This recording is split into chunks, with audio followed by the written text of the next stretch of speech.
Subscribe करा महानुभाव प्रतितिपंथ चॅनलला व बेल बटन अवश्य दाबा लेटेस्ट नोटिफिकेशन प्राप्त करण्यासाठी।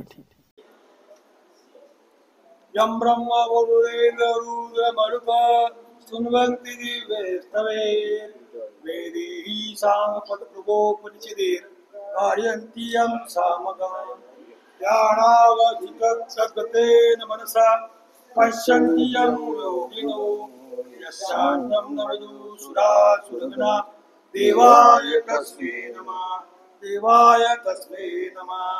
श्री गोपाल कृष्ण महाराज की जय।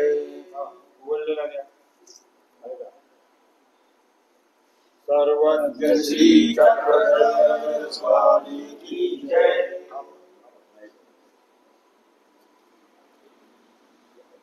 श्री पंचकृष्ण भगवान की जय। श्री गोविंद प्रभु महाराज की जय।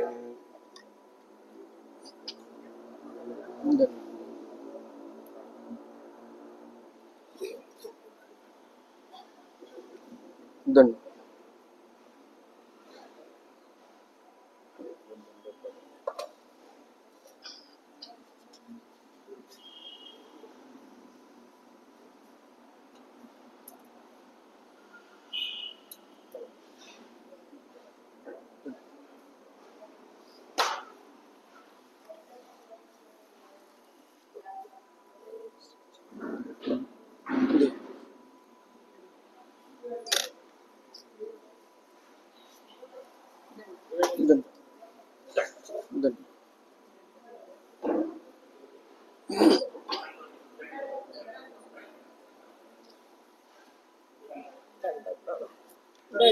दंड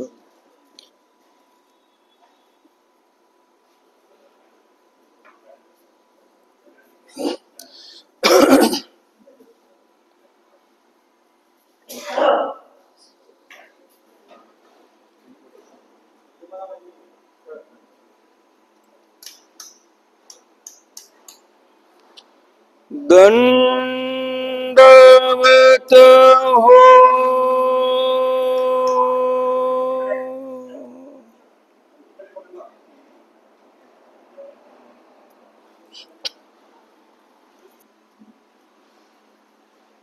जे सकळ तीर्थांचे जन्मस्थान देवता करीती आराधन ते श्री चक्रधराचे श्री चरण नमस्करिले।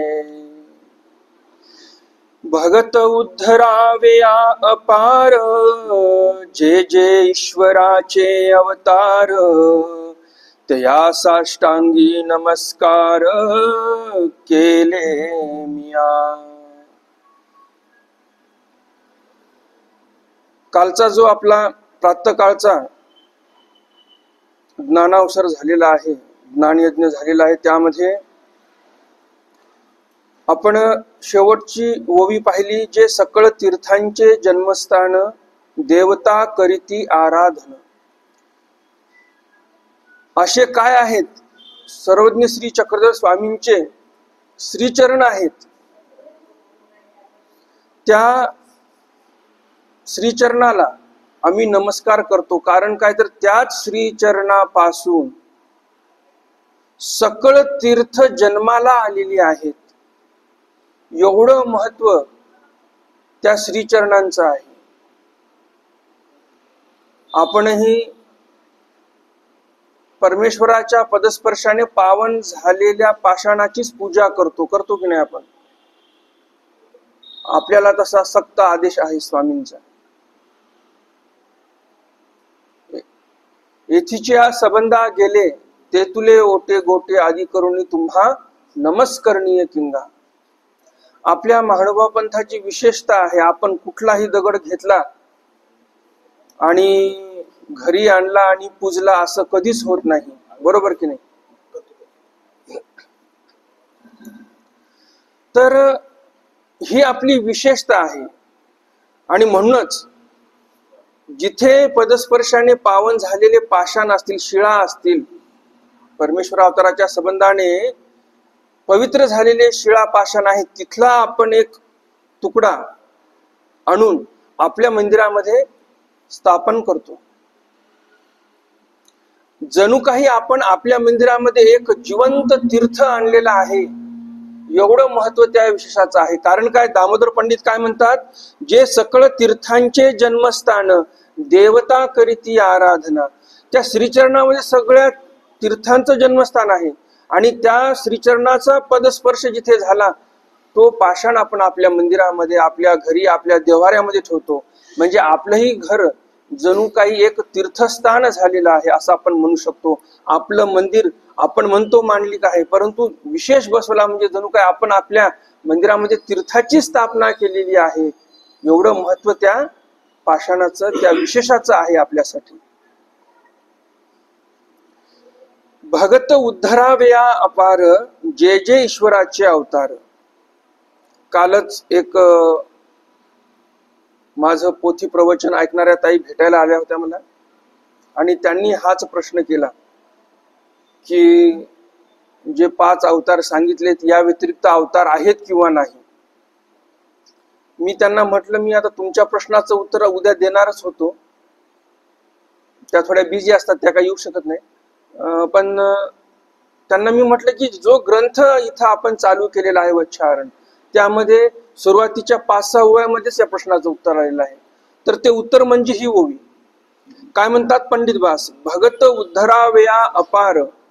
अपार म्हणजे किती, ज्याला पारच नाही, असे भरपूर जीव आहेत. तर अशा अपार जीवांचा उद्धार परमेश्वराला करायचा आहे. ते व्यसन परमेश्वराने स्वीकारलेलं आहे. सर्वज्ञ श्री चक्रधर स्वामी हे जीवोद्धरण व्यसनी अवतार आहेत. मग आता स्वामींचं आपल्याला माहिती आहे, मग स्वामींनी सर्व जीवांचा उद्धार करावा असं काय ठरलेलं आहे का? दुसरे अवतार होणारच नाहीत असं काही आहे का? म्हणून पंडितवास म्हणतात, जे जे ईश्वराचे अवतार, भक्तांचा उद्धार करण्यासाठी, जे भक्त अनंत आहेत म्हणजे अनंत जीव आहेत आणि त्यामध्ये भक्तही अनंत आहेत, तर अशा अनंत भक्तांचा उद्धार करण्यासाठी ईश्वराचे अवतार किती झालेत? जे जे ईश्वराचे अवतार म्हणजे जेवढे जेवढे अवतार, म्हणजे भरपूर काही अवतार झालेले आहेत जीवाचा उद्धार करण्यासाठी. आपल्या स्वामींनी आपल्याला 5 अवतार सांगितलेले आहेत. श्रीकृष्ण भगवंत, श्री दत्तात्रेय महाराज, श्री चक्रपाणी महाराज, श्री गोविंद प्रभू महाराज आणि स्वतः सर्वज्ञ श्री चक्रधर स्वामी, अशा पंचकृष्णाची आपण भक्ती करतो. मग आता हे 5 अवतार सांगितलेले आहेत, तर मग 5च अवतार आहेत का परमेश्वराचे झालेले? परमेश्वराने तर एवढा मोठा व्यापार चालू केला जीवधरणाचा, आणि फक्त 5च अवतार परमेश्वराने धारण केले असं होईल का? तसं नाही म्हणाले. तर अपार अवतार झालेले आहेत, त्यांचं कार्यक्षेत्र वेगळं आहे. आपण अनभिज्ञ आहोत त्यांच्यापासून. श्रीकृष्ण भगवंत काय म्हणतात गीतेमध्ये, बहुनेमी व्यतीतानी जन्मानी तवचार्जुन, तान्यहम वेद सर्वानी नत्वम वेत्थ परंतप.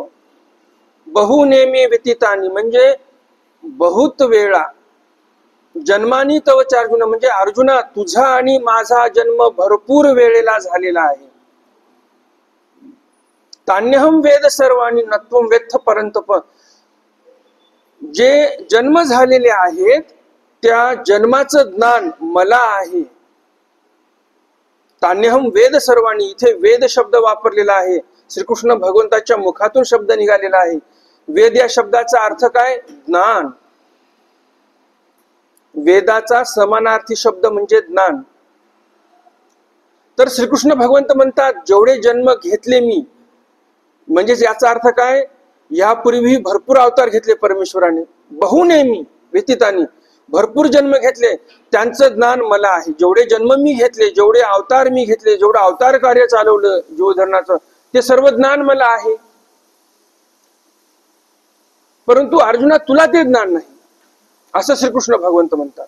म्हणजे याचा अर्थ काय झाला, बहुत ईश्वर अवतार झालेले आहेत. जसं आपल्याला आपल्या जन्माची आठवण राहत नाही, त्याचप्रमाणे आपल्याला आपल्या अगोदरच्या जन्मामध्ये कोणते ईश्वर अवतार आपल्याला भेटले होते आणि कोणत्या ईश्वर अवतारापाशी आपण मार्कंडासारखे वागलो, काळबोट्यासारखे वागलो, देवाचेच उपहाराचे पदार्थ चोरून खाल्ले, देवाचेच पदार्थ चोरून लपून ठेवले, देवाचेच पैसे चोरले, हे काळबोटा वगैरे त्या प्रकारचे होते. तर असे आपण पापकर्म केले ईश्वराच्या सन्निधानी. आपण जेवढे इथे बसलेलो आहोत प्रत्येकाला आपल्याला ईश्वराचं सन्निधान लाभलेलं आहे. परंतु आपण कपाळ करंटे, आपण दोषी माणसं, दोषी जीव आहोत. आपण काहीतरी अवगुण केले, आपण काहीतरी दोषाचं आचरण केलं ईश्वर अवतारापाशी. पण जसं उदाहरण तुम्हाला सांगितलं काळबोट्याचं आणि मार्कंडाचं. हा मार्कंड काय करायचा, बाईसांनी काही 4 दाम दिले की जा बाबा बाजारातून काही तेल घेऊन ये, कणिक घेऊन ये, तांदूळ घेऊन ये, काही कोथिंबीर घेऊन ये, असं त्यासाठी पैसे द्यायचे. मग आता समजा 5 दाम दिलेले आहेत, त्यापैकी काय करायचं, 4 दामामध्ये सर्व बाजार करायचा, 1 दाम चोरून एक ओळखण करून जमिनीमध्ये पुरून ठेवायचा. 5 दाम दिले त्यापैकी 4च खर्च करायचे आणि 1 दाम चोरून ठेवायचा. पुन्हा काही काम दिलं, पुढच्या वेळेस 2 दाम चोरून ठेवायचे, बाकी त्याचा बाजार करायचा. असे 8-10 दाम साचले की मग काय करायचा, बाईसांनी कमी पैसे दिले असले एखाद्या वेळेस तर मनानेच मग कोथिंबीर काहीतरी घेऊन यायचा किंवा दुसरं काही साहित्य स्वतःच्या पैशाने घेऊन यायचा आणि बाईसांना म्हणायचा हे माझ्याकडून बाबांच्या सेवेसाठी म्हणजे स्वामींच्या सेवेसाठी माझ्यातर्फे. हे बाईसांना वाटायचं किती चांगला आहे हा काळबोटा, कधी आडीनडीला माझ्याकडे पैसे नसले तर हा घेऊन येतो त्याच्या पैशाने. आता बाईसांना काय माहिती देवाचे चोरले आणि देवापाशीच उपकार दाखवत आहे स्वतःच्या पैशाचे म्हणून. तर आपण सर्वांनी परमेश्वराच्या सन्निधानामध्ये गेल्यानंतरही, सर्वज्ञ श्री चक्रधर स्वामींच्या सन्निधानामध्ये होतो असं म्हणत नाही मी, यापूर्वी भरपूर अवतार झालेले आहेत ईश्वर अवतार, त्यांच्या सन्निधानामध्ये गेल्यानंतर पण आपण असे दोष कर्म केलेले आहेत, पापरूप कर्म केलेले आहेत. सर्वज्ञ श्री चक्रधर स्वामींनी मार्कंडांना फक्त म्हटलं होतं तुमचे 18 रोग आम्ही झाडाला बांधून टाकू, आम्हाला 18 घास फक्त संपादन करा. एवढा स्वस्त डॉक्टर कुठेतरी मिळेल का? मिळेल? तर एवढं कमी खर्चामध्ये ते अन्न पण त्याला काही कमाई करून आणायचं नव्हतं, शेतामध्ये नांगर वखर आणायचा नव्हता, शेतामध्ये पिकून देव म्हटले खाऊ घाल असं नाही. गावामध्ये जा, भिक्षा माग, 18 घास आम्हाला अर्पण कर, 18 रोग तुझे या पिंपळाच्या झाडाला बांधून टाकू असं म्हटले. परंतु याने काय केलं, गावात गेला. म्हणजे देव किती दयाळू, भयाळू, कनवाळू, कृपाळू आहेत बघा. भक्ताचं चांगलं करण्यासाठी कमी खर्चामध्ये देव तयार आहेत. परंतु भक्त कसा असतो बघा, गावामध्ये गेले मार्कंड, भिक्षा मागितली. चारनेरची लीळा आहे. कोणाचे ते मागितली भिक्षा? ते गावामध्ये गेली, मामाच्या इथे गेले, मामी होती घरी. घरी गेला, मामीला आनंद झाला, भाचा आलेला आहे. आणि मग मामीने व्यवस्थित आंघोळ घातली गरम गरम पाण्याने, जेवणासाठी स्वयंपाक गरम गरम तयार केला, मस्त बाज टाकली, सुपवती म्हणजे गादी टाकली, झोप बाबा म्हणजे थोडा आराम करा. आता आराम केला आणि झोपेतून उठल्यावर आठवलं, अरे म्हणजे देवाने आपल्याला 18 घास सांगितलेले आहेत, आता कुठे गावामध्ये फिरायचं, 18 घरी भिक्षा मागा किंवा 4 घरी भिक्षा मागा, हे आता कुठं करायचं, जाऊ द्या म्हणे. झोपेतून उठल्यावर माणूस थोडा आळशीच बनलेला असतो, बरोबर की नाही? आळस अंगामध्ये असतो माणसाच्या झोपेतून उठल्यावर. हा म्हणतो मामीला, मामी काही असले तर दे. मामी म्हणते, अरे आताच तर पोट भरून जेवला, तू अजून भूक लागली का तुला? नाही म्हणे, मला पाहिजे, थोडस काही असेल तर दे म्हणे. रात्रीचा भात उरलेला आहे, गावरान तांदूळ त्या काळातील एकदम असे ढेप तयार व्हायची भाताची. तर रात्रीचे जे काही उरलेले होते शिजवलेले तांदूळ, ते भाताच्या ढेपी अशा भिक्षेमध्ये वाढल्या आणि मार्कंड हा घेऊन निघाला. असंही याचं वर्तन पाहून मामी म्हणते, काय रे मामीने, स्वामी तर नाही आले. ते म्हणतात, जाऊ द्या म्हणे, तुम्हाला काय करायचं तुम्ही वाढा भिक्षा. नाही म्हणे, सांग ना. ते सांगायलाच तयार नाही. मार्कंड जातात निघून. म्हणे मग मामी काय करते, बोलण्याच्या ओघामध्ये जाता जाता मार्कंड म्हणतात, हो म्हणे स्वामी आलेले आहेत. त्यावेळेस मामी मग गरम गरम काहीतरी स्वयंपाक तयार करते, म्हणे अगोदर सांगितलं असलं तर तुला चांगली भिक्षा दिली असती शिजवून चांगली. तर मार्कंड पुढे निघून जातात. आता अन्न शिजवायचं म्हटल्यानंतर थोडा वेळ लागतोच. तर ते अन्न शिजवून मामीही निघाली. मार्कंड पुढे पोहोचले आणि देवाला भिक्षा दाखवली, दृष्टीपूत केली. देव म्हणतात, का हो, गावात काय भाताचंच पेव निघालं का? सर्व भातच दिसत आहे म्हणे. बाईसांना लगेच अभिमान आला. म्हणे याची काय माय बहीण आहे का म्हणजे गावामध्ये की चांगलं करून खाऊ घालायला? आलं बिचारे भिक्षा मागून, उदास भिक्षा करून आला. आता तुम्ही अन्न ग्रहण करा, याचे दोष मुक्त करा, जे काही रोग आहेत. मग असं म्हटल्यानंतर स्वामी गप्प बसतात, जास्त आर्ग्यू करत नाहीत. स्वामींचं बरंच काही शिकण्यासारखं आहे आपल्यासाठी. आता सर्वज्ञ आहेत स्वामी. बाईसा स्वामींना विरोध करतायत की म्हणतात यांची काय माय बहीण आहे का या मार्कंडाची गावातून चांगलं अन्न द्यायला भिक्षेमध्ये? स्वामी म्हटले का तुम्ही असं काय मला म्हणताय? आला का अहंकार मनामध्ये? ते तर परमेश्वर अवतार आहेत. बाईसांनाही माहित आहे परमेश्वर अवतार आहेत. बोललं तर खरंच बोलतील, ते खोटं थोडी बोलणार आहेत. सर्व माहीत असताना पण बाईसांनी स्वतःच्या मार्कंडाचा हे म्हणजे पक्ष घेतलेला आहे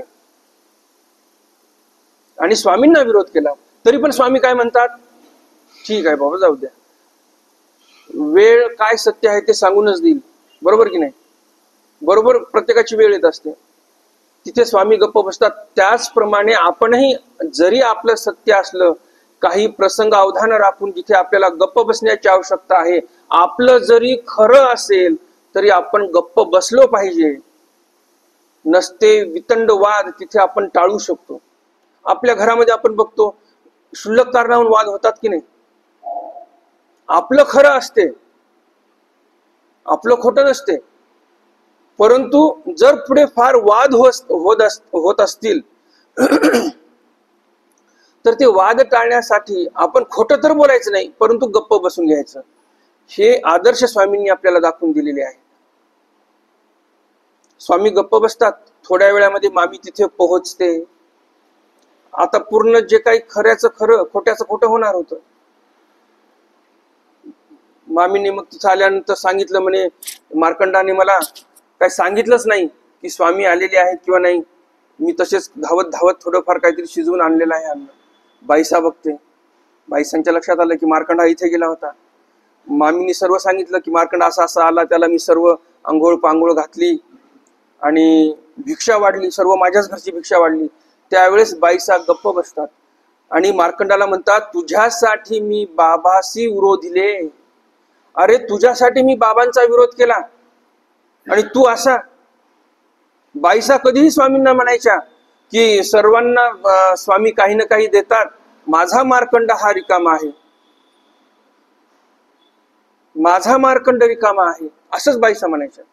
म्हणून देव म्हणतात की तुझे 18 रोग बांधून टाकतो, मी नष्ट करतो. म्हणून देवाने हे देण्याचा प्रयत्न केला, परंतु जीव आपण असे असतो की आपल्याला ते पचवल्या जात नाही, ईश्वराचं सन्निधानही पचवल्या जात नाही आणि देवाचा विधीही आपण आचरण करत नाही. त्याचं पाप आपल्याला इथे घेऊन आलेलं आहे. अशा या पापरूपी काळामध्ये आपण जन्माला आलेलो आहोत, जिथे धर्म हा फार कमी होत गेलेला आहे. भविष्यामध्ये अजून धर्म कमी होत जाणार आहे.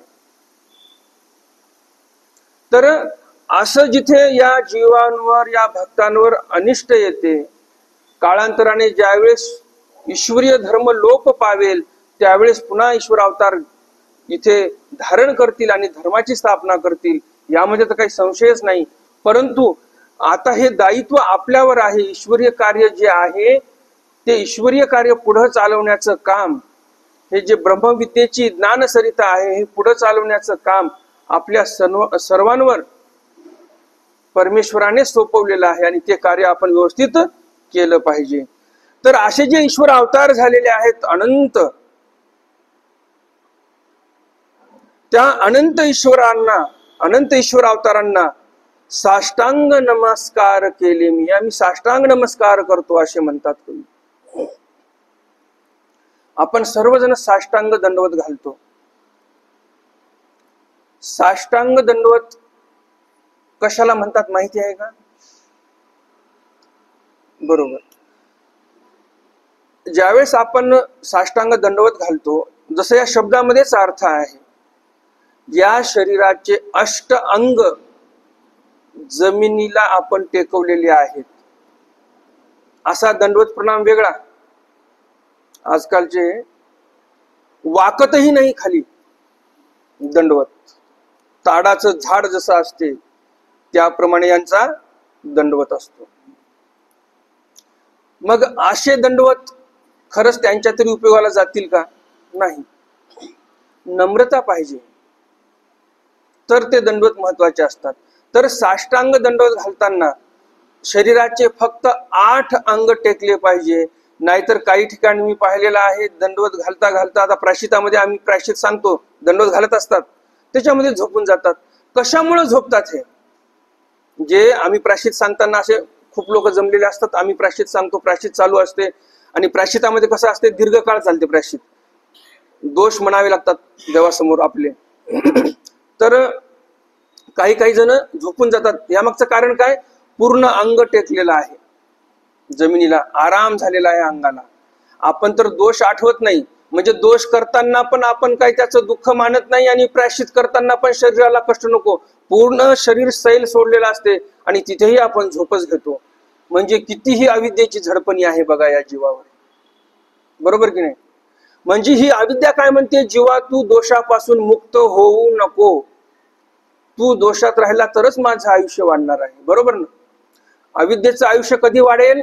जेव्हा जेव्हा या जीवाने दोषाचं आचरण केलं तेव्हा तेव्हा या अविद्येचं आयुष्य वाढणार आहे. कारण जेवढे दोष तेवढं नरकामध्ये या जीवाला राहावं लागेल, तेवढं स्वर्ग नरक कर्मभूमी मोक्ष या चतुर्विध कर्मफळामध्ये तेवढं या जीवाला फिरावं लागेल आणि तेवढं आयुष्य त्या अविद्येचं वाढेल.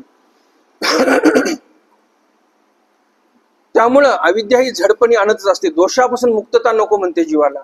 कोणी असं पोथी ऐकायला बसलेलं आहे, पोथी ऐकण्यासाठी बसलं की झोप यायला लागते, सकाळी उठून स्मरणाला बसलं की झोप यायला लागते. हे सर्व अविद्येची झडपणी असते. तर आपण दंडवत घालताना फक्त 8 अंग आपले टेकले पाहिजे जमिनीला. 1 नाक, 2 हात झाले 3 आणि 1 छाती 4. हे 4 अंग झाले. आणि खाली 4 म्हणजे आपल्या पायाचे जे बोट असतात, अंगठे ते टेकलेले असतात जमिनीला आणि गुडघे 2 टेकलेले असतात. झाले हे 4. 4 आणि 4 8. एवढे अंग जमिनीला टेकवावेत. बाकीचे अंग आपल्याला वर धरायचे, सैल सोडायचं नाही शरीर. त्याला साष्टांग दंडवत म्हणतात. नाक रगडायचं आपल्याला देवापुढं, कपाळ विशेषावर आहे आपल्याला टेकवायचं. काय रगडायचं आपल्याला देवापुढं? नाक रगडायचं आहे. आपण म्हणतो ना, काही फार मोठं आपल्याकडून चुकी झालेली आहे, काही अपराध घडलेला आहे, अरे त्याच्या पुढे जाऊन नाक रगडून माफी माग म्हणतात. काय म्हणतात?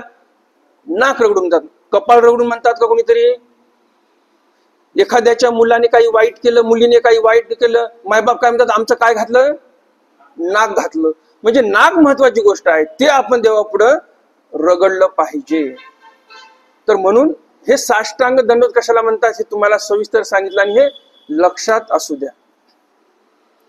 दामोदर पंडित पण म्हणतात, मी साष्टांग नमस्कार देवाला केलेला आहे.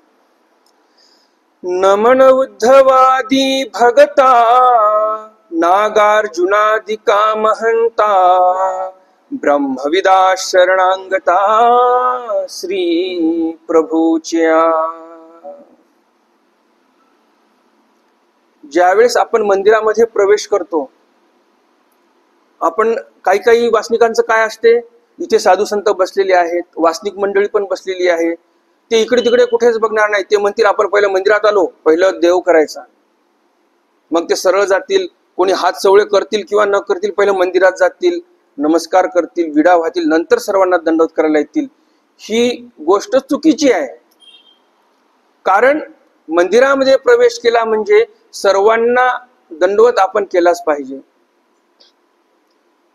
निर्वेदकार दायंबास काय म्हणतात?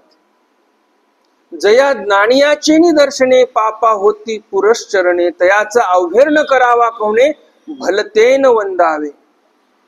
अहो, जे ज्ञानी आहेत त्यांच्या दर्शनाने तुमचे पाप नासतात, त्यांचा अवहेर कधीही करू नये. भलतेन म्हणजे भलता म्हणजे भला चांगला विद्वान पंडित जरी असला तरी पण त्यांनी अवहेर करू नये. नाही तर काय होते, गेले सरळ मंदिरामध्ये, अर्जंट काहीतरी कोणाचा फोन आला, इमर्जन्सी असते, फोन उचलला आणि तसाच माणूस निघून जातो. तिथे अवहेर घडत असते. बरोबर की नाही? गेले मागे हात सोडायला कोणतरी ओळखीचा भेटला, तिथंच गप्पा मारत बसले, आला अर्जंट फोन, तिकडल्या तिकडेच गेले, नंतर मंदिरात येऊ घंट्याभराने. असं होते की नाही? होते. तर असं होऊ नये. असं झाल्याने होते तरी काय बरं?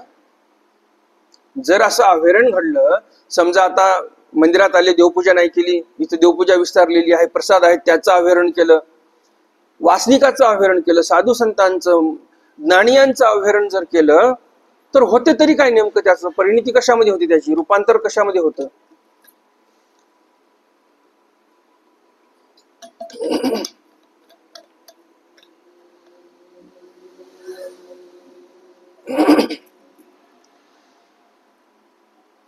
चार ज्ञान असतात. संन्यास घेतल्यानंतर परिपूर्ण आचरण केलं, भिक्षा मागितली दररोज, एक प्रहर स्मरण लेखी लावलं आणि देहपर्यंत हे व्रताचं पालन केलं, तर या जीवाला शाब्द ज्ञान चरित होऊन पुढच्या जन्मामध्ये अप्रोक्ष ज्ञान मिळत असते. अप्रोक्ष ज्ञानामध्ये कर्माचा नाश झाला की अप्रोक्ष ज्ञान चरित होते आणि सामान्य ज्ञान होते. बरं, शाब्दामध्ये काय चरित होते की पुढे त्याला अप्रोक्ष होते? शाब्द ज्ञान चरित होते, त्याच्यामध्ये काय क्षालन होते? रजस्तमाचा नाश होतो. तिथे शाब्दी जयाचे रजतम न नास्ती तयासी अप्रोक्ष व्हायचा संदेह. बरोबर की नाही? त्याला अप्रोक्ष होण्यामागे संदेह आहे असं बोलतात. म्हणून शाब्द ज्ञानामध्ये रजतम भावाचा नाश होणे महत्वाचा आहे आणि रजतम भावाचा नाश, रजतम गुणाचा नाश फक्त भिक्षांनामुळे होतो. त्यामुळे स्वामींनी सांगितलं, श्री नागदेवाचार्यांनी पण सांगितलं की भिक्षा ही मागितलीच पाहिजे. भटाचे बोलणे सांगतात, एकी भिक्षा आणि स्त्री संबंध न केलिया बहुत केले ऐसे होईल.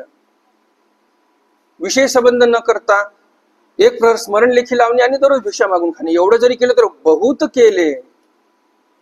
त्यासाठी व्रत धारण करणं महत्वाचं आहे. आपण महानुभाव पंथीय व्रत धारण करणं सोडून दिलेलं आहे. आपण जो माणूस चांगला वृत्तिस्थ होतो, व्रतामध्ये बांधल्या जातो, त्याची वृत्ती चांगली घडते. वृत्ती हा शब्द कशापासून तयार झालेला आहे? व्रत या शब्दापासून वृत्ती शब्द तयार झालेला आहे.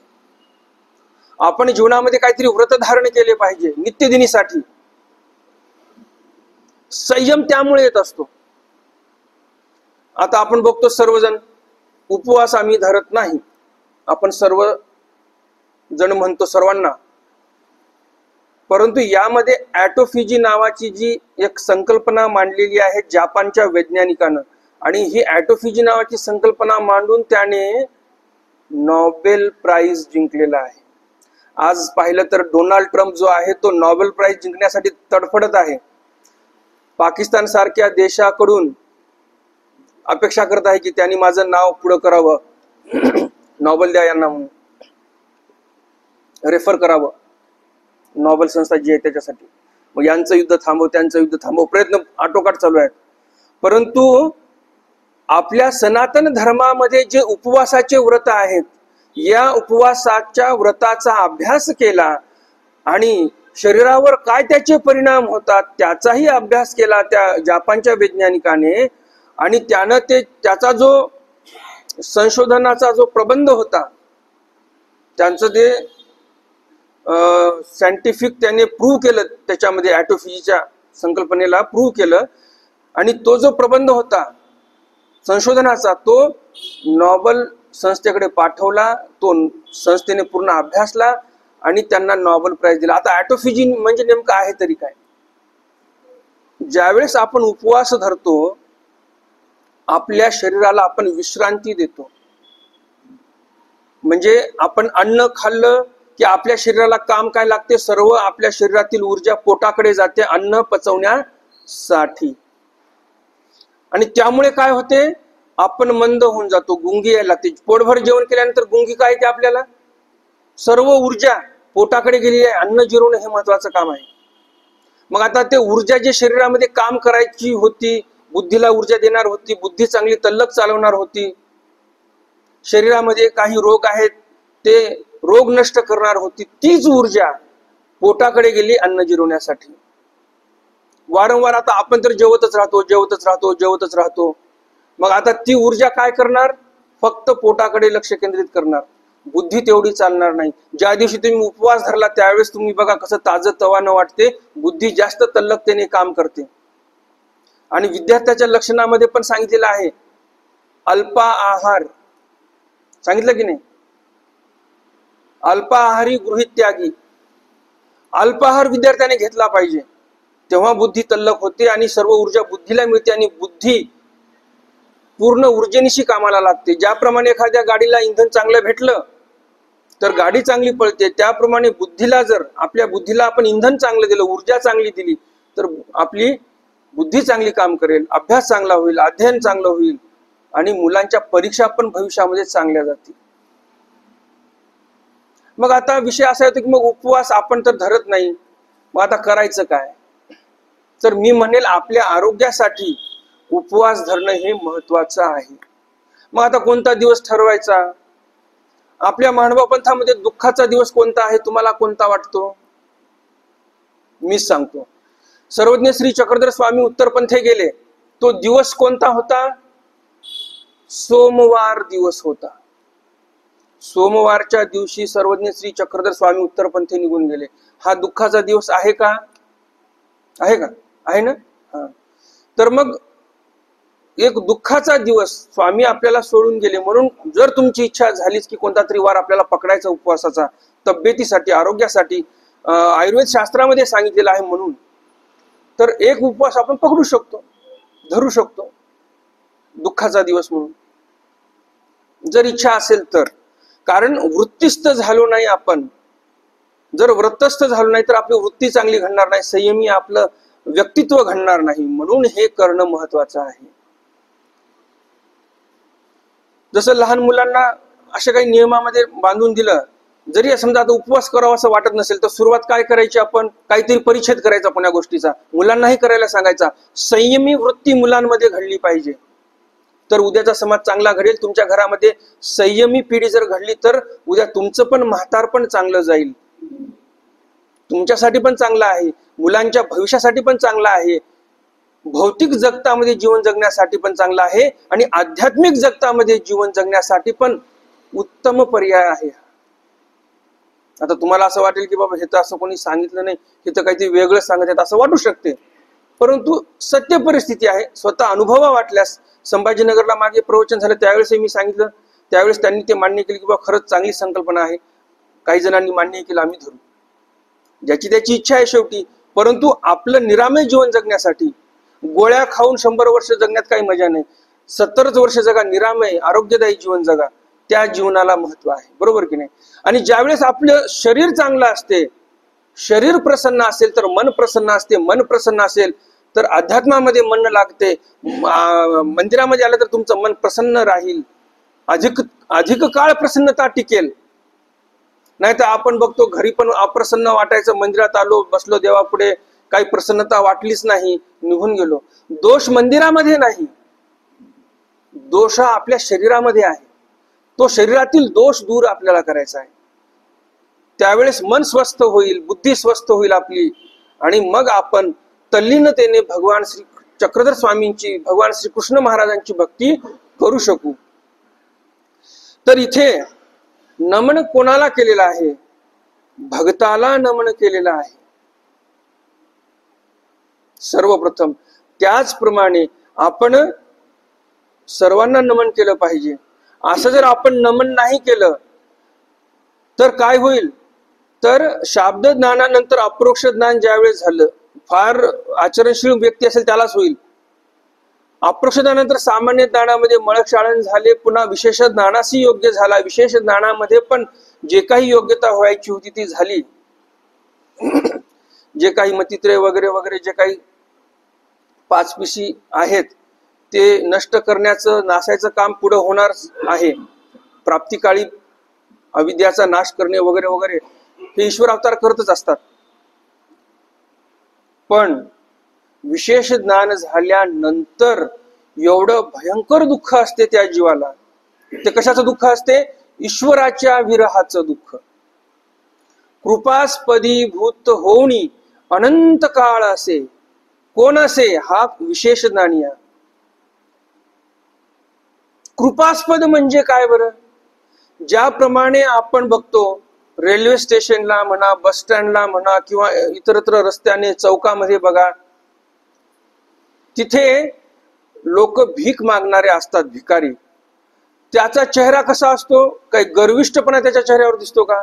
केविलवाना चेहरा, कीव येईल त्याच्याकडे पाहिल्यानंतर, असा चेहरा त्या भिकाऱ्यांचा असतो. बरोबर की नाही? आपल्याला त्याच्यावर कीव येईल अशा पद्धतीने ते असतात. त्या पद्धतीने कृपास्पदी भूत होणी असे, म्हणजे हा विशेष ज्ञानी एवढा केविलवाना चेहरा करत आहे, परमेश्वराकडे धावा करत आहे की हे परमेश्वरा, मला लवकर तुमची प्राप्ती करून द्या. मागणी करत आहे, दुःख करत आहे. हे दुःख किती काळासाठी आहे? कृपास्पदी भूत होऊनी अनंत काळ असे. कृपास्पदी भूत होऊन अनंत काळ असतो हा जीव. त्या काळाची परिसीमा सांगितलेली नाही. अनंत कशाला म्हणतात? अन म्हणजे नाही, अंत म्हणजे शेवट, ज्याचा अंतच नाही, एवढं अमर्याद दुःख आहे त्या जीवाला. कृपास्पदी भूत होऊन अनंत काळ असे, परी अगाध चक्रवर्ती त्याची वासना पाहे. अगाध असे परमेश्वर, दयाळू, मयाळू, कनवाळू, कृपाळू असे ते परमेश्वर, त्याची वासही न पाहे, म्हणजे त्यांच्याकडे ढोंकूनही पाहत नाही. आता कमी दुःख आहे का हे? इथे अनुसरण घेतल्यानंतर दुःख करतच गेला हा अनुसरलेला पुरुष. ईश्वराच्या विरहामध्ये जीवन काटलं त्याने. पुढं अप्रोक्ष ज्ञानामध्ये कर्माचा नाश केला, सामान्य ज्ञानामध्ये मळाचा नाश केला, विशेष ज्ञानामध्ये गेला, तरी दुःख आहेच. तर आता कृपास्पदाचं दुःख कशामुळे झालेलं आहे त्याला? हे ज्ञानियांचं अवहेरण केलं, स्थानापतीचं अवहेरण केलं, प्रसादाचं अवहेरण केलं, वासनिकाचं अवहेरण केलं. या अवहेरणामुळे हे पुढे दुःख त्याला भोगायला आलं. कारण अनंत जन्माचे पाप कर्म आपल्या बरोबर असतात, ते कुठे जाणार आहेत? म्हणून इथे पंडित बास न चुकता भक्तांना पण वंदन करत आहेत. नमन उद्धवादी भगता.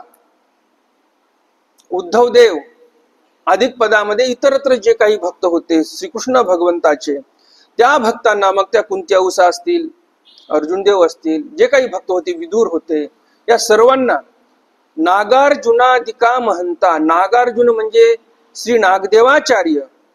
अधिक पदामध्ये जे काही महिमभट्ट असतील, इतर भक्त असतील, ते भक्त. महंता म्हणजे जे ज्येष्ठ श्रेष्ठ आहेत अशांना.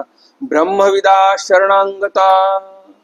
जे ब्रह्मविद आहेत, ब्रह्माला जाणणारे आहेत, चार चौघामध्ये निरूपण करणारे आहेत, समाजाला चांगल्या मार्गाला लावणारे आहेत, असे जे आहेत, किंवा अजून जे शरणांगत आहेत, परमेश्वराला जे शरण आलेले आहेत, अशा त्या सर्वांना मी नमन करतो, असं पंडित बास म्हणतात.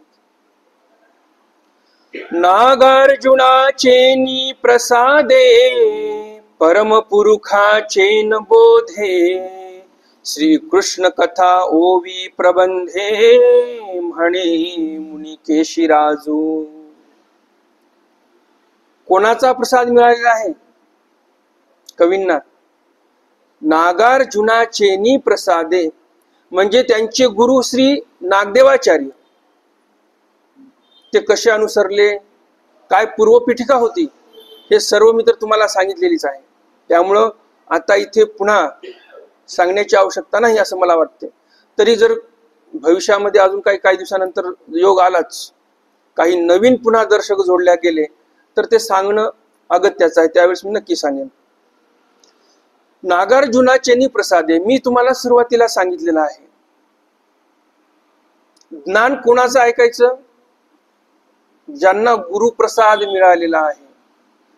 पंडित बासांना गुरुप्रसाद मिळालेला आहे, नागदेवाचार्यांकडून ब्रह्मविद्येचं अध्ययन झालेलं आहे, गुरुमुखातून ज्ञान झालेलं आहे. त्यामुळे जो व्यक्ती गुरुमुखातून ज्ञान घेतो तो व्यक्ती यथार्थ ज्ञान सांगू शकतो. जो व्यक्ती गुरुमुखातून ज्ञान न घेता घरी बसून फक्त पुस्तकं वाचतो त्यांना बोध होऊ शकत नाही. म्हणजे त्या अर्थाचा जसा तसा बोध जे त्यांनी अध्ययन केलं ग्रंथांमध्ये, त्या ग्रंथातील अर्थाचा जसा तसा बोध त्यांना होऊ शकत नाही. आता समजा हा ग्रंथ आहे, हा वच्छाहरण ग्रंथ आहे, हा ग्रंथ मी तुम्हाला दिला आणि घरी तुम्ही अध्ययन करा असं म्हटलं तर तुम्हाला जसं मी सांगणार आहे तसं तुम्ही अध्ययन करू शकता का? तसं तुम्हाला हा ग्रंथ समजू शकेल का? नाही. त्यामुळे गुरुमुखातून जे ज्ञान घेतात त्यांच्या मुखातूनच तुम्ही पण ज्ञान घेतलं पाहिजे. तर तुमच्या त्या श्रवणाचं सार्थक आहे. तुम्ही जे ज्ञान श्रवण करत आहात तरच त्याचं सार्थक आहे. नाहीतर मग काय होते, अन्यथा ज्ञान तुमच्या ठिकाणी येणार, मग तुम्ही इथेच बुद्धिभेद करणार. काही लोक तुम्हाला म्हणतील देवाला पौत करण्याचीच काय गरज आहे,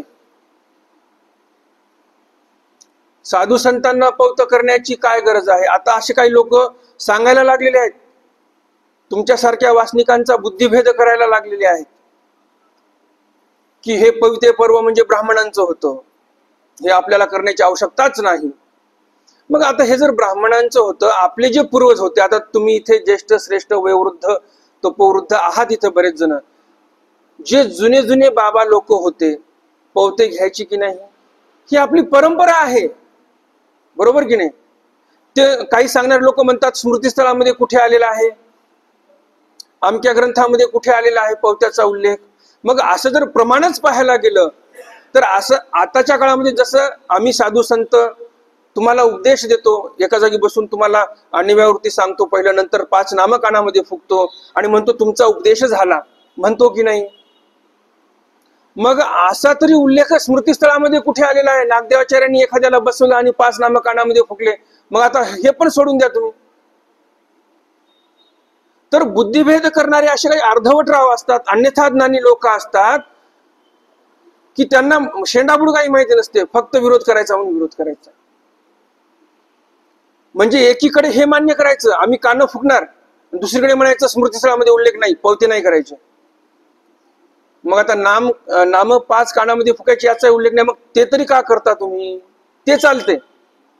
तर असे हे दुटप्पी लोक जे असतात, हे जे हिपोक्रेसी करणारे लोक, दुटप्पीपणा करणारे लोक, या जे काही प्रवचन करणारे जे काही साधू पण असतील काही, यांच्यापासून आपण दूर राहिलो पाहिजे.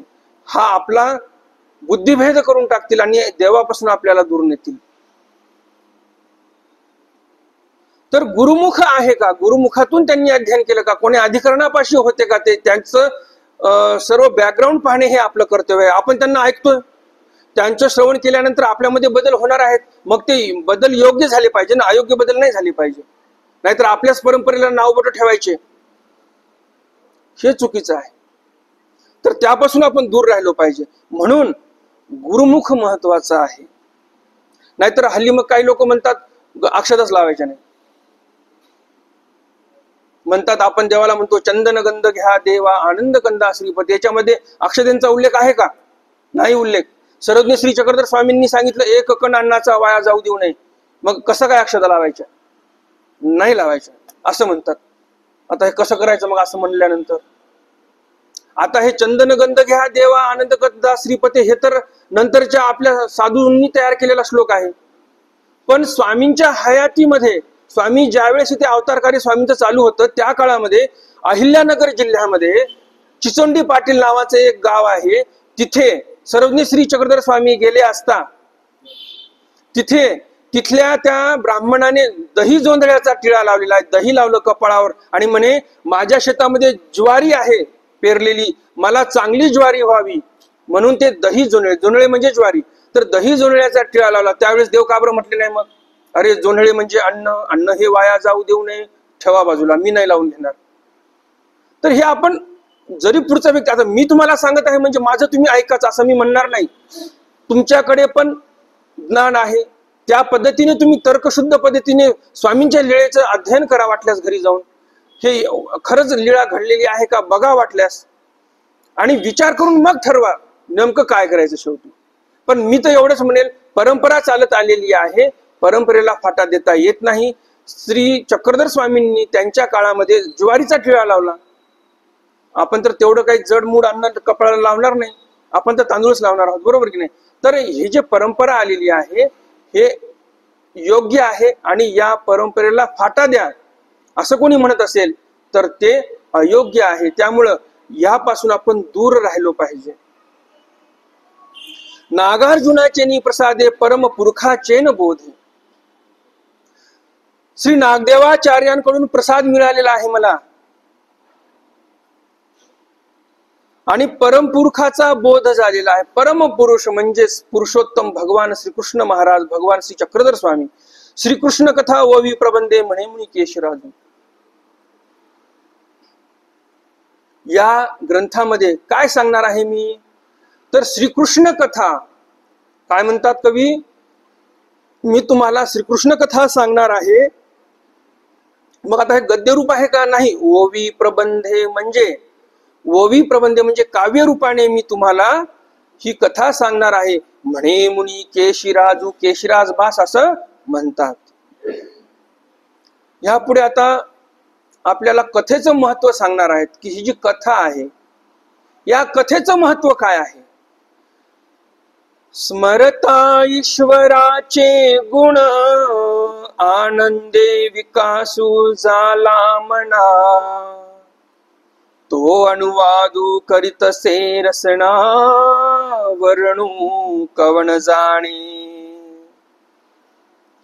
स्मरता ईश्वराचे गुण, त्या परब्रह्म परमेश्वराचे गुण स्मरण करीत असताना आनंदे विकासू झाला मना, आनंदाने मनाचा विकास झालेला आहे माझ्या. त्या ईश्वराचे गुण कसे आहेत बरं. त्या ईश्वराचे गुण असे आहेत की ज्या जीवाने ईश्वराचा घात करण्यासाठी शस्त्र उजारलं, देव त्याही जीवाला कधी दुःखामध्ये पाहू शकत नाही. एवढे दयाळू मयाळू कनवाळू कृपाळू परमेश्वर आहेत.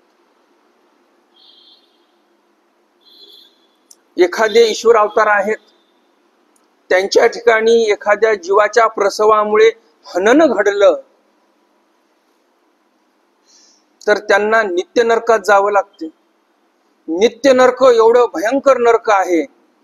हे रौरवाचे नरक झाले, छोटे मोठे हे जे नरक आहेत, असिपत्र शाखा, कर्कोचा, खैरा इंगळ, कुंभीपाक वगैरे वगैरे जे नरक आहेत हे तर नॉमिनल नरक आहेत नित्य नरकापुढे. या इतर नरकाचे तरी काही कालावधी सांगितलेला आहे, ह्या नरकाचा कालावधीच नाही. नित्य म्हणजे निरंतर असं तूची असे, जोपर्यंत सृष्टी आहे तोपर्यंत ते नरक आहेतच आहेत. आणि या सर्व नरकांपेक्षा भयंकर दुःख त्या नरकामध्ये आहे. असं ते नरक, त्या नित्य नरकामध्ये हे जीव गेले कारण या जीवांकडून ईश्वर अवताराच्या ठिकाणी हनन घडलं. तरी पण परमेश्वर अवतार एवढे दयाळू मयाळू कनवाळू कृपाळू आहेत की त्याच्यामध्ये पण सुख देण्याचा प्रयत्न करतात. मुहूर्त 21 दररोज सकाळी देव त्या जीवांना देतात. आता यापेक्षा दयाळू मयाळूपणा काय पाहिजे. आता हे मुहूर्त 21 देतात, कशामुळे देतात बरं. आणि हा जीव नित्य नरकात गेला तर नित्य नरकामध्ये या जीवाला कुणी टाकलं, परमेश्वराने टाकलं, परमेश्वराचं हनन केलं म्हणून. तर तसं नाही. आपलं जे उदाहरण आहे सूत्रपाठामध्ये त्यामध्ये काय सांगितलेलं आहे, मायापुरी मायेसी अभिमानू. प्रॉपर्टी कोणाची आहे, परमेश्वराने अवतार घेतलेला आहे. ज्या शरीरामध्ये अवतार घेतलेला आहे, ज्या पुरामध्ये अवतार घेतलेला आहे, ती प्रॉपर्टी कोणाची आहे, मायेची आहे. शुद्ध चैतन्याची ते म्हटलेलं आहे. सृष्टीमध्ये परमेश्वर अवतार ती मनुष्य वेशधारी होती, माया वेशधारी होती, मायापूरधारी होती. माया निर्मितम पुरम मायापुरम, मायेने निर्माण केलेलं ते पुर आहे. माया घटाकारे आकारे होते नखचर्म रोमादी करून शुद्ध चैतन्याची ते जे परमेश्वर अवताराचं शरीर असते ते कशाचं असते? शुद्ध चैतन्याचं असते. तर ते प्रॉपर्टी मायेची आहे. हनन कोणाला घडलं? त्या जीवाला घडलं. कोणाच्या ठिकाणी घडलं? मायापुराच्या ठिकाणी हनन घडलेलं आहे. मग आता ज्या प्रॉपर्टीची नासधूस केलेली आहे, जी प्रॉपर्टी ज्या व्यक्तीची आहे, तोच व्यक्ती अभिमान घेईल की नाही? आता उद्या चालून समजा आपले हे मंदिर आहे आणि कोणीतरी नासधूस केली, इथे येऊन काहीतरी गाडीच येऊन धडकली, काहीतरी झालं आणि भिंत वगैरे तुटली, तर आपण जे नासधूस झाली ज्या व्यक्तीकडून झाली त्या माणसाला जाऊन धरणार. परंतु जे धरणारे व्यक्ती आहेत ते कोण आहेत? आपल्या मंदिराचे असतील ना. जे व्यक्ती या मंदिराला आपलं मंदिर म्हणत आहेत तेच व्यक्ती अभिमान घेऊन तिथं जाईल आणि त्याला धरेल, अरे आमची हे जे नासधूस केली ते भरती करून दे. बरोबर की नाही? त्याप्रमाणे मायापुराचं हनन घडलं म्हणून त्या जीवाला कोण शिक्षा करते? माया शिक्षा करते. असं समजू नका की परमेश्वराचं हनन केलं म्हणजे परमेश्वराने नित्य नरकामध्ये टाकलं, असं मुळीच होत नसते. ही जे प्रापंचिक माता आहे ही तरी एखाद्या वेळेस लेकराला कंटाळून जाईल, शिव्या श्राप देईल, परंतु परमेश्वर ही माता अशी आहे, त्या मातेचं हनन जरी या जीवाने केलं तरी ती परमेश्वर रूपी माता आपल्याला नित्य नरकामध्ये टाकत नाही. उलट ती माता म्हणते की मी इथे अवतार धारण केला, मायेचं जे पूर आहे ते तयार माझ्यामुळे झालं होतं आणि मी अवतारच घेतला नसता तर हननच घडलं नसतं. मी अवतार धरला, निमित्त मी ठरलो याचा नित्य नरकासाठी. म्हणून परमेश्वर म्हणतात की मी तुला मुहूर्त एक विसावा देतो. अजून काय माऊली पण पाहिजे परमेश्वराचं आपल्याला? एवढं सर्व असूनही आपण काय म्हणतो? प्रपंचच गोड आहे. किती वर्ष गेले प्रपंचामध्ये? काही कालावधीची गणना केली आपण त्याची? नाही. ती कालगणना स्वामींनी केली. स्वामी म्हणतात मेळीये जन्म दिदले, मोळीये जन्म दिदले, रुमणिया दिदले, शिवनिया दिदले. मा हे एक जन्म येथे तिचो मा काय होईल ते पाहिजो. एक जन्म तर इथे देऊन बघ. काय मागितलं देवाने मागून मागून आपल्याला? कोणती इस्टेट मागितली नाही. इस्टेट प्रॉपर्टी जे असेल ते घरी मुलाबाळांनाच देऊन या, फक्त जन्म इकडे द्या किमान, एवढंच मागितलेलं आहे. उद्धव गीतेमध्ये फार सुंदर वाखाणन केलेलं आहे. त्यामध्ये म्हणतात की या जीवाला काय करायचं आहे? हे मातीचं गाडगं आहे आपलं, या मातीची वाटी आहे, पात्र आहे आपल्याकडे, हे नाशिवंत आहे. परंतु हे जर आपण कैवल्य रूपी बाजारपेठेमध्ये जर सर्वस्व अर्पण करून ती वाटी कैवल्य रूपी बाजारामध्ये देऊन टाकली, त्या बदल्यात कैवल्य रूपी सुवर्णाची वाटी आपल्याला मिळेल. पण ही मातीची वाटी आपल्याला देवाला द्यावंसं वाटत नाही. कधी ना कधी फुटणारच आहे आणि मातीतच जाणार आहे. बरोबर की नाही? पण जीव असा आहे की सोडवतच नाही प्रपंच. तर ही जी कथा आहे, या कथेचं महत्व आपल्याला सांगता येते. स्मरता ईश्वराचे गुण आनंदे विकासू झाला म्हणा. ईश्वराचे गुण स्मरत असताना कसे गुण आहेत ते तुम्हाला सांगितलं मी आताच. दयाळू, मयाळू, कनवाळू, कृपाळू. या दयाळू, मयाळू, कनवाळू, कृपाळूपणा जो आहे तो परमोच्च कोटीचा आहे. आता यापेक्षा कोणती तरी कोटी उरलेली आहे का? कोणता पलीकडचा एखादा पर्वत आहे उंच आणि तो फार दयाळू मयाळू आहे, पलीकडचा पर्वत ते व्यक्ती तिथली, असं काहीच नाही. परमोच्च शेवट दयाळू मयाळूपणाचा म्हणजे परमेश्वर आहे. तर असे हे ईश्वराचे गुण आठवल्यानंतर आनंदे विकासू झाला म्हणा. आनंद झालेला आहे परमेश्वराचे असे गुण ऐकून आणि मन हे विकासलेलं आहे माझं.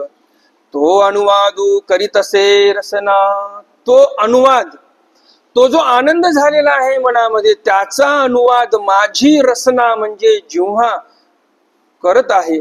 वर्णू कवन जाणे.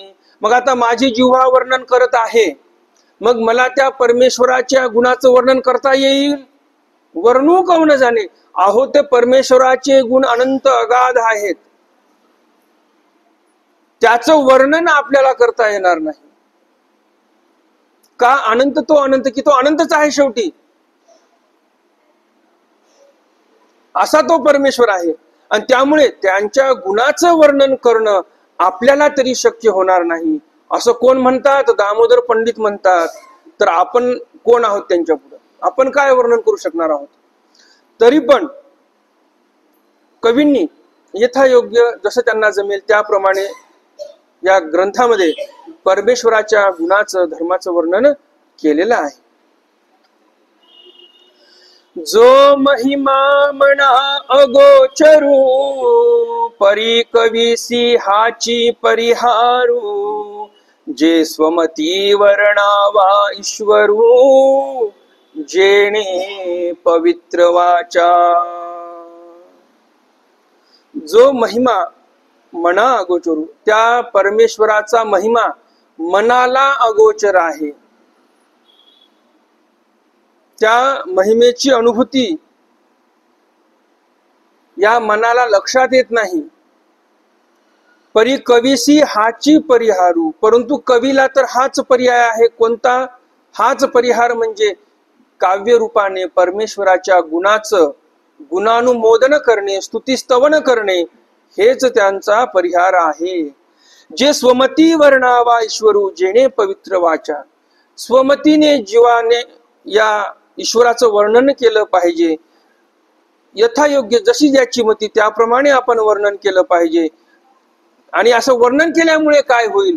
तर जेणे पवित्र वाचा, परमेश्वराच्या गुणाचं गुणानुमोदन स्तुतिस्तवन केलं तर आपली वाचा पवित्र होईल, बुद्धी पवित्र होईल, मन पवित्र होईल, एकंदरीत आपलं शरीरच पवित्र होईल.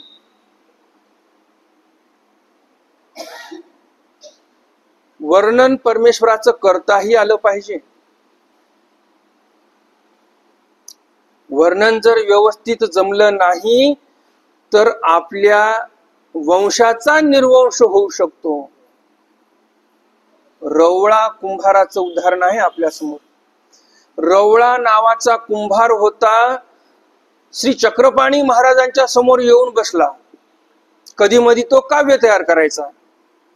तर तो रवळा कुंभार जो आहे तो श्री चक्रपाणी महाराजांसमोर जाऊन बसतो आणि म्हणतो, जीजी मी एक काव्य केलेलं आहे, ते काव्य आपल्या समोर बोलून दाखवू का? श्री चक्रपाणी महाराज ध्यानस्थ बसलेले असतात. ते म्हणतात काही हरकत नाही, बोलून दाखवा. त्या रवळा कुमाराने काव्य बोलून दाखवलं. पूर्ण काव्य श्री चक्रपाणी महाराजांनी ऐकलं आणि ऐकल्यानंतर तो कुंभार म्हणतो, जीजी गीतू कैसा झाला जी. कारण प्रत्येकाला वाटते ना की आपण हे कृती केलेली आहे, आपण हे काव्य केलेलं आहे, आपण हे काम केलेलं आहे, मग हे काम कसं झालं पुढच्या व्यक्तीला विचारावं. जसं आपल्या घरी चांगला स्वयंपाक झालेला आहे तर घरचे विचारतातच स्वयंपाक कसा झाला, बरोबर की नाही. मग तुम्ही चांगला झाला म्हटलं की त्यांनाही फार छान वाटते, बरोबर ना. तर तसं प्रत्येकाला वाटते. जसं आता तुम्ही एखादं काम केलं चांगलं बाहेर, तर तुम्ही विचारणार कसं वाटलं काम. किंवा एखादा कार्यक्रम आहे आपल्या घरी, कार्यक्रम झाला, कार्यक्रम पार पडल्यानंतर आपण विचारतो कसं काय वाटला कार्यक्रम, कसा झाला. मग पुढच्या व्यक्तीने म्हटलं की फार छान झालं की आपल्याला जरा बरं वाटते. तसं मग यालाही वाटलं रवळ्या कुंभाराला की चला विचारू देवाला आपण कसा गीत कसा झालेला आहे. मग त्या रवळ्या कुंभाराने प्रश्न केला, जीजी गीतू कैसा झाला जी.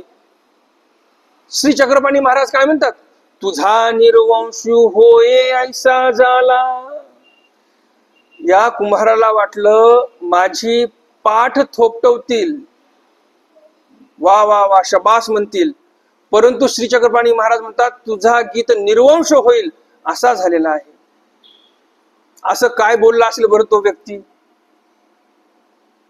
हे जाणून घ्यायचं असेल तर डोमेग्रामचे एक चरित्र आहे. डोमेग्रामच्या चरित्रामध्ये स्वामींचा मुक्काम आहे छिन्नपापी गुंफा या परिसरामध्ये. गणपत आपयो भेटीला आलेले आहेत आणि गणपत आपयो स्तुती करतात देवाची. कारण गणपत आप्यो हे काय परमार्गाचे फार भक्त होते, स्वामींचे पुढे चालून अनुसरले वगैरे असं काही घडलेलं नाही. हे गणपत आप्यो इतर शास्त्रामध्ये जरा प्रावीण्य प्राप्त झालेले माणसं होते. इतर शास्त्रामधून त्यांनी देवाची स्तुती केली. स्वामींच्या दर्शनाला आले, स्वामींनी त्यांचं व्यवस्थित मान सन्मान केला, म्हणून औसांना स्थिती झालेली होती आणि ती एका झाडावर चढली आणि गणपत आप्यो खाली उभे. गणपत आप्यो म्हणतात, जी आऊ गोसावी साक्षात कल्पतरू. मग असं म्हटल्यानंतर बरोबर आहे बरोबर आहे म्हणतात. हे स्तुती करतात गणपत आप्यो, औसा स्तुती करतात, औसाही बोलतात. तर असं एकंदरीत दोघांकडून अशी स्तुती केल्या जाते आणि औसाही त्यामध्ये होकार भरतात. गणपती आप्यो यांना दोघांनाही असं वाटत आहे की आम्ही फार चांगली स्तुती करत आहोत. तर हे स्तुती झाल्यानंतर स्वामी म्हणतात की असं कसं काय बोललात तुम्ही, कल्पतरू, चिंतामणी, कामधेनू, असं कसं काय बोललात? परमेश्वर काय कोणाच्या दारीचं ढोर आहे का? परमेश्वर काय कोणाच्या दारीचा वृक्ष आहे का? परमेश्वर काय कोणाच्या गळ्यातील चिंतामणी मणी आहे का? तर असं त्या चरित्रामधून एकंदरीत लक्षात येते की परमेश्वराला उपमा योग्य दिल्या नाही. झाडाची उपमा देणे, मण्याची उपमा देणे, एका गायीची उपमा देणे हे चुकीचं आहे. तर अशी जर स्तुती केली तर नरक होतील आपल्याला. परमेश्वराच्या तत्वज्ञानाच्या विपरीत परमेश्वराची स्तुती केली तर नरक होतील आपल्याला. हल्ली आपल्या पंथामध्ये नवीन नवीन कवी उदयाला येत आहेत. ते काव्यामध्ये परमेश्वराच्या तत्वज्ञानाला फाटा देण्याचे काम करत आहेत. परमेश्वराच्या तत्वज्ञानाच्या विरोधामध्ये काव्य तयार करणं चालू आहे आणि आपल्याला तेवढंच ज्ञान नसल्यामुळे आपण ते भजन घरी लावून ऐकत आहोत. ते काव्य मला नेमकं आठवत नाही, मी एकदाच ऐकलं ते काव्य. तर त्या काव्यामध्ये देवाला कल्पवृक्ष म्हटलेलं आहे. ते आपण काव्य ऐकतो. काही काव्यांमध्ये सर्वज्ञ श्री चक्रधर स्वामींनी जे वर्ण व्यवस्था आहे या देशामध्ये, ते वर्ण व्यवस्था मोडण्याचं काम केलं. हे योग्य वाटते का अयोग्य वाटते तुम्हाला? सर्वज्ञ श्री चक्रधर स्वामींनी जे 4 वर्ण आहेत, ब्राह्मण, क्षत्रिय, वैश्य, शूद्र, या 4 वर्णाला मोडण्याचं काम केलं. हे काही गीतांमध्ये आहे. तुम्हाला काय वाटते, ते योग्य आहे की अयोग्य? अयोग्य आहे. कशामुळे अयोग्य आहे हे? कारण श्रीकृष्ण भगवंत गीतेमध्ये म्हणतात, आपण श्रीकृष्ण भगवंतांना मानतो की नाही? तर श्रीकृष्ण भगवंत म्हणतात, चातुर्वर्ण्यम मया सृष्टम गुण कर्म विभागश तस्य कर्तारमपि माम विद्य कर्तारमव्ययम. काय म्हणतात? 4 वर्णाची माझी सृष्टी आहे. त्या सृष्टीची विभागवारी मी गुणाने आणि कर्माने केलेली आहे. त्याचा कर्ता धर्ता मी आहे. 4 वर्ण कोणी स्थापन केले? श्रीकृष्ण भगवंतांनी गुणाने आणि कर्माने स्थापन केले बरं का. वास्तविक पाहता महर्षी वेद व्यासजी एका कोळीनीचे पुत्र होते, परंतु कर्माने ब्राह्मण झाले. जन्माने ते कोळी होते, कर्माने ते ब्राह्मण झाले. नुसते ब्राह्मण नाही झाले. आज ब्राह्मण समाजामध्ये व्यास ऋषींना नुसतं व्यास ऋषी कोणी म्हणत नाही, भगवान वेद व्यासजी असं बोलतात. आपली सनातन संस्कृती, आपलं सनातन तत्वज्ञान हे सांगते आपल्याला. परंतु काही नंतरच्या लोकांनी फार म्हणजे घाण करून टाकली आणि सनातनाला बदनाम करण्याचा प्रयत्न केलेला आहे. हे एकच उदाहरण नाही. ब्राह्मणाच्या घरी जन्माला आला, कर्माने तो शूद्राच्या अतिशूद्र झालेला आहे, हेही आपण पाहिलेलं आहे. पांचाळेश्वर नावाचं स्थान आहे, सर्वांनी केलेलं असेल. त्याच्या जवळचे कडारोकडा नावाचं स्थान आहे. त्या कडारोकडा या स्थानाच्या ठिकाणी कुंभ आणि निकुंभ या 2 असुरांची राजधानी होती. हे कुंभ आणि निकुंभ हे जन्माने ब्राह्मण होते, कर्माने असुर झाले, म्हणजे 4ही वर्णाच्या पलीकडे जाऊन पडले ते. अतिशूद्र ठरले ते. आपली सनातन संस्कृती ही सांगते कर्मानुसार आहे सर्व, परंतु या ज्ञानाचा लोप पावला आणि म्हणून आजची परिस्थिती अशी आहे. उदाहरण एकच आहे का? रावण कोण होता? भरपूर उदाहरण आहेत. रावण कोण होता? ब्राह्मण होता. कर्माने काय झाला? तो शूद्रातिशूद्र ठरला तो. तर श्रीकृष्ण भगवंत आपल्याला हे सांगतात, चातुर्वर्ण्य मया सृष्टम गुणकर्म विभागश. पूर्ण गीतेचं अध्ययन केलं तर हे पूर्ण आपल्याला माहिती होईल. नाहीतर अर्धवट जर ज्ञान आपल्याला माहिती असेल तर मागे एक आपल्या नागपूरमध्येच एक कलेक्टर होऊन गेले, त्यांचं नाव लक्षात नाही माझ्या, परंतु आताही गुगलवर सर्च केलं तर नाव भेटून जाईल त्यांचं. त्यांनी श्रीमद भगवद्गीतेला फार घाणेरड्या शब्दामध्ये संबोधलं होतं. म्हणे श्रीमद भगवद्गीतेसारखी थर्ड क्लास पुस्तक कोणती नाही, याला कचरा कुंडीमध्ये टाकून द्या. आणि लाज वाटायची बाब अशी की तिथे आपला हिंदू समुदाय जमलेला होता आणि त्यांनी टाळ्या वाजवल्या. किती अवघड गोष्ट आहे. हे कशाचं द्योतक आहे? आपल्या अज्ञानाचं द्योतक आहे. बरं, ते कलेक्टर होते, IAS ऑफिसर आहेत, त्यांनी तरी किमान व्यवस्थित पूर्ण अभ्यास करून बोलायला पाहिजे. त्यांनी काय उदाहरण दिलं? म्हणे चातुर्वर्ण मया सृष्टम सांगितलेलं आहे गीतेमध्ये. अरे हा कृष्णच म्हणे 4 वर्ण तयार केलेले आहेत या कृष्णाने, या गीतेमध्ये सांगितलेलं आहे स्वतः कृष्णाने. तर हा ग्रंथ आपण कचरा कुंडीमध्ये टाकून दिला पाहिजे. पूर्ण अर्थ जाणून घेतला का त्यांनी? नाही. चातुर्वर्ण्य मया सृष्टम गुणकर्म विभागश हा मूळ सिद्धांत देवाने तिथे सांगितलेला आहे. तो सिद्धांत आपण विसरलो आणि आपला समाज, जो हिंदू समाज आहे आपला, तो तिथे टाळ्या वाजवत बसला. म्हणजेच की आपल्या ठिकाणी एवढं अज्ञानत्व आहे, आपल्याला श्लोकांचा अर्थ माहिती नाही. आपल्या हिंदूंच्या घरामध्ये श्रीमद भगवद्गीता सापडणार नाही, वाचणं तर दूर झालं. या श्रीमद भगवद्गीतेचा डोस पाजून आपल्याला कितीतरी वर्ष पारतंत्र्यात ठेवण्यात आलं.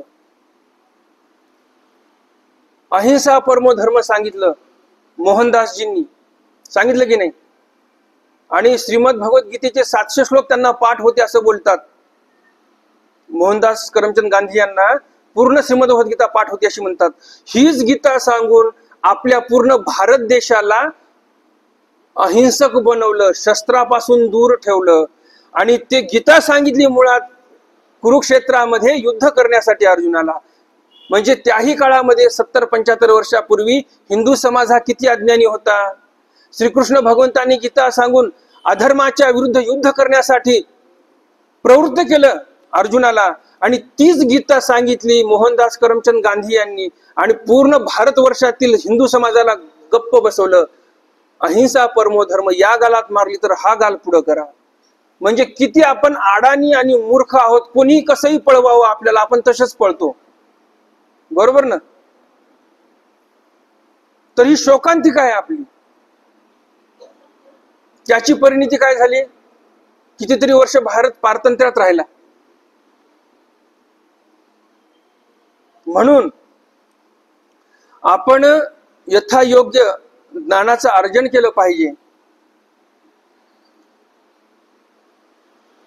आणि यथायोग्य ज्ञानाचं अर्जन केलं तरच आपलं जीवन व्यवस्थित होईल. नाहीतर तुम्हाला पण कोणीही असं येऊन तुम्हालाही भरकटून टाकेल देवाच्या धर्मापासून. जे तुम्ही आता योग्य रस्त्यावर वाटचाल चालू आहे तुमची, या पथावून पथभ्रष्ट करण्यासाठी पण काही लोक येतील तुम्हाला इथे निरूपण करण्यासाठी. त्यापासून आपण दूर राहिलो पाहिजे. आणि म्हणून यथायोग्य व्यक्ती निवडणे हे फार महत्वाचं आहे, ज्यांचं आपल्याला निरूपण ऐकायचं आहे.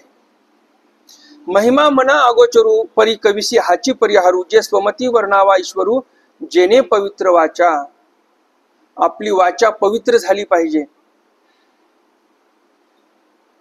ईश्वराचं वर्णन केल्यानंतर. तर अशी वाचा पवित्र झाली तर आपण आपल्या मुखातून काहीतरी मंगळ वाक्य बोलू. घरामध्ये गेल्यानंतर काही वितंडवाद चालू जरी असतील तर आपल्याला ते संयमी वृत्ती येईल, संयमाने बोलणं येईल, एकदम रागावणे वगैरे ते दूर होऊन जाईल. तर अशा महत्वाच्या गोष्टी आपण या ईश्वराच्या साधनेतून शिकू शकतो. निरुते जीव काही जाणती, जया ते श्रुती म्हणती नेती, परी भगती करिता स्तुती, वाचे दुःख न लगे. निरुते जीव काही जाणती, जया ते श्रुती म्हणती नेती. श्रुती म्हणजे वेद. वेद परमेश्वराच्या बाबतीत काय म्हणतात? नेती म्हणजे परमेश्वर कसा आहे ते आम्ही, नेती म्हणजे आम्हाला माहिती नाही. तर वेद पण म्हणतात आम्हाला परमेश्वर कसा आहे माहिती नाही. निरुते जीव काही जाणती, अहो ज्या वेदांनाच कळत नाही परमेश्वर कसा आहे, ते जीवांना काय कळणार आहे परमेश्वर कसे आहेत. परी भगती करिता स्तुती, वाचे दुःख न लगे. परंतु भक्ताने जर स्तुती केली तर वाचेला दूषण लागणार नाही. पण भक्ताने पण यथायोग्यपणे ते भजन, परमेश्वराचं स्तवन व्यवस्थित केलं पाहिजे. तर जसं त्या गीतेमध्ये श्लोकामध्ये सांगितलेलं आहे की 4 वर्णाची सृष्टी मी तयार केली, श्रीकृष्ण भगवंत म्हणतात मी तयार केली. आणि आताचे जे कवी म्हणत आहेत की श्रीकृष्ण सर्वज्ञ श्री चक्रधर स्वामींनी अवतार कार्य चालू केलं वर्ण आश्रम व्यवस्था मोडून काढण्यासाठी. आणि हे भजन आपण घरी बसून ऐकतो, किती चुकीचं आहे. म्हणजे एक ईश्वर अवतार जे कार्य करत आहेत ते कार्य दुसरे ईश्वर अवतार धारण करून मोडून काढण्याचं काम करत आहेत. असं कधी शक्य होईल का?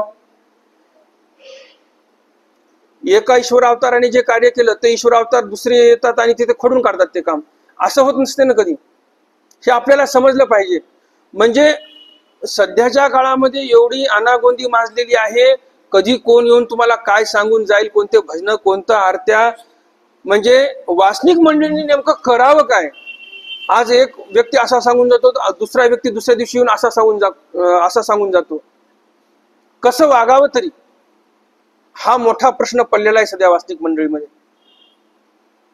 कारण माझी पोथी ऐकणारे भरपूर जण असतात, तर मला फोन येतात की बाबा हे असं आहे, आम्हाला यांनी असं सांगितलं, आम्हाला त्यांनी असं सांगितलं, मग आता नेमकं करावं कसं.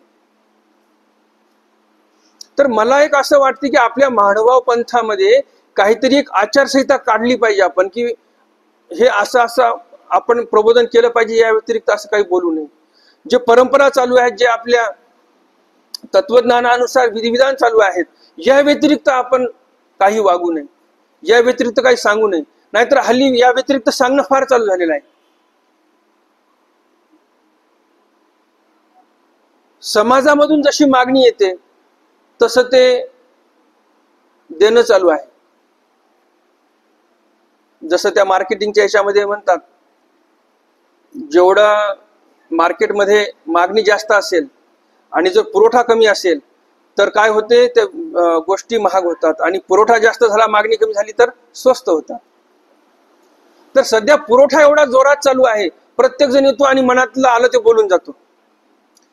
माझ्या चॅनलचे बरेच काही दर्शक असतील इथे, तर माझ्या चॅनलवर बघा तुम्ही, मी कधीही मोकळं प्रवचन 2 घंटे दिलं आणि अपलोड केलं असं कधीही करत नाही. मला असं वाटतं की आपल्या वाचनिकांना जे काही ऐकायला मिळालं ते तत्वाला धरून असावं. मी कधीही कोणता तरी ग्रंथ समोर ठेवूनच प्रवचन करतो, व्याख्यान करतो आणि युट्यूबवर अपलोड करत असतो. तर आजही आपण हा वच्चारण ग्रंथ आहे याच्या आधारेच बोलत आहोत. मोकळ्या बोलण्यामध्ये, मोकळ्या बोलण्याच्या ओघामध्ये माणूस काहीही बोलून जाते, तत्व सोडून टाकतो माणूस बोलता बोलता, आणि मग सांगायला लागतो की हे करू नका, ते करू नका, हे याचे सण, ते त्याचे सण. तर अशापासून दूर राहा. तर परमेश्वराचं ज्यावेळेस आपण स्तुतीस्तवन करतो त्यावेळेस आपली मन, वाचा सर्व सात्विक होते, पवित्र होते. जे परमेश्वराचं स्वरूप आहे त्या परमेश्वराच्या स्वरूपाला वेदही जाणत नाहीत, तरी पण हे जे भक्त आहेत ते भक्त स्तुती करतात, यथायोग्यपणे ज्ञानयुक्त स्तुती करतात. आणि अशी जर ज्ञानयुक्त स्तुती केली, वाचे दुःख न लगे, आपल्या वाचेला दूषण म्हणजे पाप लागणार नाही. जे अनुभवे जाणीजे ते बोली केवी वाणीजे, परी श्रवण सुख न पविजे आणखी परी. जे अनुभवे जाणीजे, ज्या गोष्टीचा अनुभव घेतो आपण आणि त्यानंतर त्या गोष्टीची आपल्याला जाणीव होते, अशा ज्या गोष्टी असतात, अनुभवातून जाणीवेत आलेल्या ज्या गोष्टी असतात, ते बोली केवी वाणीजे.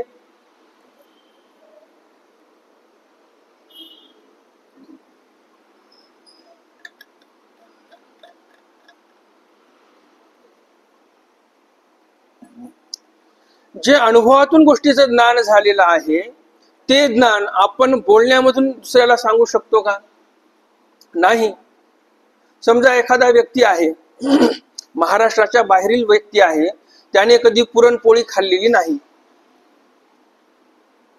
आणि तो महाराष्ट्रात आला आणि त्याने इथे पुरणपोळी खाल्ली, त्याला फार आवडली.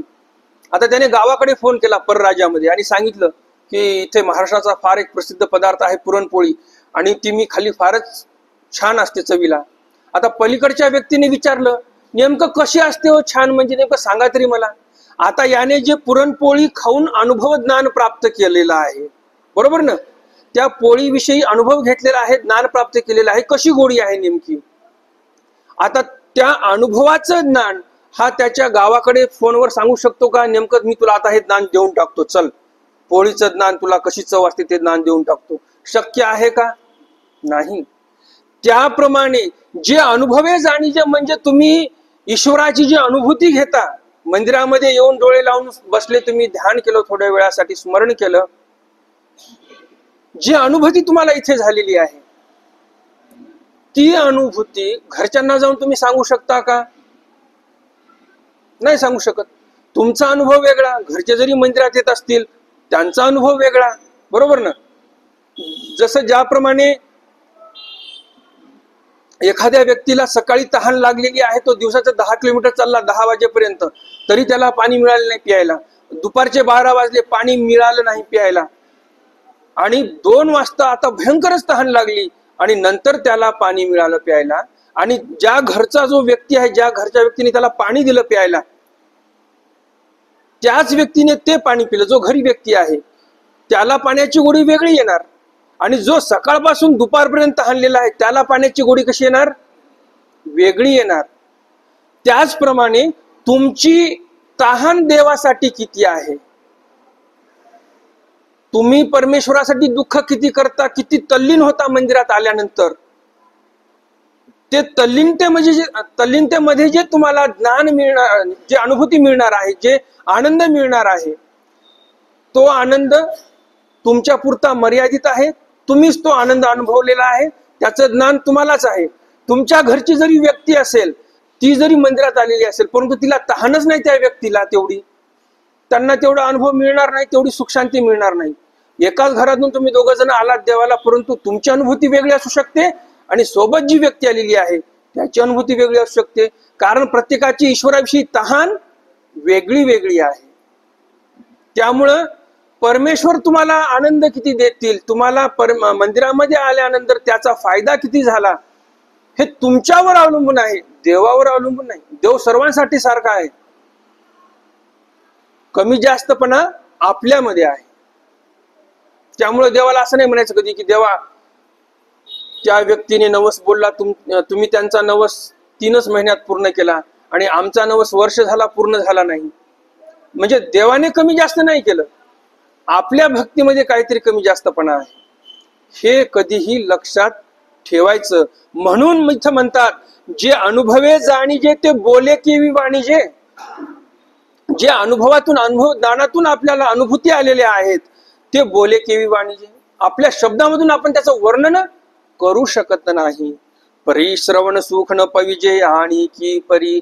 तरी पण श्रवण सुख जे आहे, जे मला तुम्हाला द्यायचं आहे या श्रीकृष्ण कथेचं, ते या सांगण्यामधूनच होणार आहे.